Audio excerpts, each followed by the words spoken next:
Audi'nin мында выкидной пультуну жаңылаганда кантип жаңылайбыз? Же болбосо таптакыр эле жөнөкөй эле ключ болсо, ушуну пульт чиби менен жасаганда мындайча жасайсыңар. Бизе жаңы пульт создавать эттик.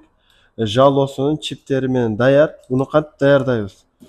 Бизде Ketel Max аппараты бар. Бул аппарат менен же Ketel Mini менен айтор бул пульт кайсы компаниянын болсо, ошонун өзүнүн аппараты менен создавать этилет. Бул машина 2003 жылкы Audi'лерде эскилери кол менен, жаңылары компьютер аркылуу жазылат. Биз азыр ручной жазабыз. Эң алгач пультту даярдаганда пульт автого киребиз, Audi'ге киребиз, Audi A6ге киребиз. Эң астында мынакей 98-жылдан 2004-кө чейинки деп турат. Частотасы 433. Биздин машинабыз 433 частота кетет. Азыр буну ошонго создавать этип, даярдап алдык. Андан кийинки процесс биринчи эки ключ. Эски ключ менен замокту ачабыз.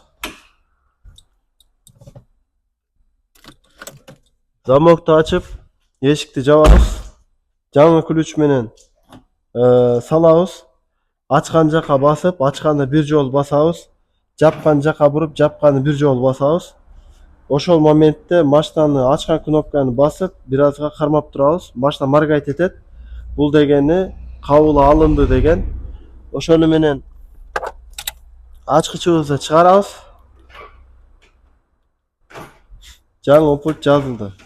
Audi'лерде эскерте кете турган нерсе, кээ бирки поколенияда Audi'лер ушундай замокту ачып жасалат. Кээ бирки Audi'лер замок ачылбай эле ошол эшикти ачкан жака басып бир жолу, жапкан жака карап бир жолу басып койсо иштеп калат. Ошон үчүн кээ бирки Audi'лерде замокту ачышка туура келет. Кимге кызыктуу болгон болсо видеону колдоп, ой пикириңерди жазыңыздар. Салам алейкум.